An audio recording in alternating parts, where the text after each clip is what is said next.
had to do a lot of research because I tried to find scholarships that would fit for me, my GPA, as well as to see if there were things that would, some scholarships that would help because of my background.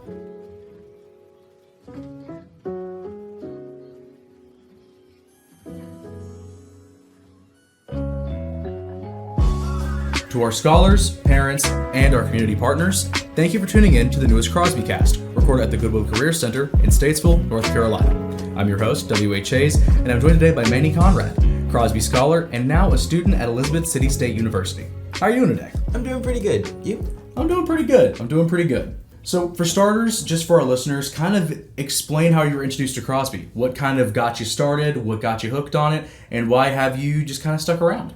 So for me, I heard about it in my freshman year. And once I heard about how it could help you throughout your high school and it could help you get to college, that's what really kind of excited me because I was always ready for the next thing. Gotcha. And out of all that you've done with Crosby, what would you say has been your favorite memory with the program so far? I would say going on the college tours especially and meeting all the other people and seeing what they want to do as well as comparing it to what I like to do. When it comes to college and what you're hoping to do after high school, what are your ultimate career plans? And kind of dive into like what fascinates you about that career plan.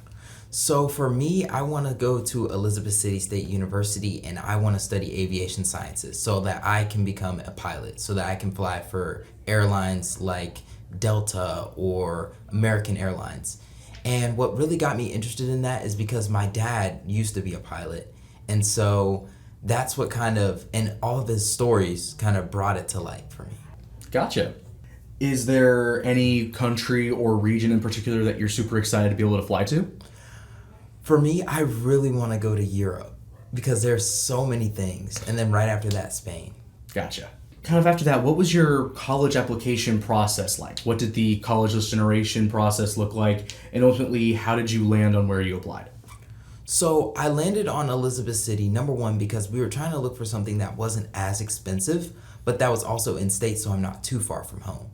So then we landed on Elizabeth City. It's right near the coast, and it's really affordable with their tuition. Walk me through what applying for third-party scholarships was like for you. What did you have to do a lot of research? Did you have to do a lot of searching around? What did that process look like? So for me, it was a very thorough process. I had to do a lot of research because I tried to find scholarships that would fit for me, my GPA, as well as to see if there were things that would, some scholarships that would help because of my background. Maybe because I'm an African American, maybe because I'm a third generation college student, some other things like that. And when it comes to third party scholarships and that kind of thing, how do you feel about like the process and ultimately how much did you earn? So I've earned about $60,000 and I'm still applying now. And with the third-party scholarships, I'm now looking more towards trying to find scholarships that go towards aviation. So now because I've got my private pilot's license or I'm working towards it, and I'm trying to find more things that are geared towards that. Okay. I do want to dive more into the pilot's licensure and kind of how that process works. But before that, do you have any advice that you would give to a student getting ready to go into that college application process / the third-party scholarship research process? One thing I'll say is apply. Because the more you apply, the more chance you give yourself to keep getting more money and more money and more money.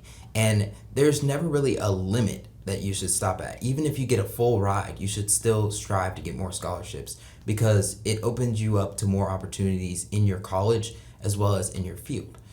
And now I do want to dive into that pilot licensure. What does that process look like? Kind of what goes into it? So it's a lot of studying. You have to study all the mechanics of a plane. You have to also study about the air. And you also have to study some things that you probably didn't even think you were going to have to study, like gliders and helicopters and things like that. So it's really just anything that has to deal with air or planes or anything like that. This is a bit of a personal question, but how does watching airplanes or even like starfighters in movies and TV shows, how does that look to you now? For me, a lot of it it doesn't really look real. So like, for example, I was watching Jumanji one day and there's a helicopter scene where the helicopter tilts on its side, and that's physically just not even possible. So now I look at it and I kind of laugh to myself because I'm like, man, if someone actually did that, that would be kind of crazy. So yeah. Magic's kind of gone a little bit. Yeah. Gotcha.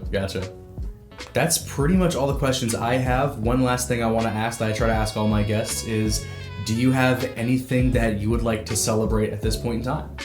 So right now, I would like to celebrate the fact that I finished my ground flight training. That was one of my biggest accomplishments so far. And now moving on to my private pilots, which I will be taking 2 weeks from now. So yeah. Awesome. Well, I wish you the best of luck on your pilot's license. You are super motivated, and I can just tell by talking to you and looking at your face. But I wish you the best of luck on everything. Thank you for coming on. Thank you.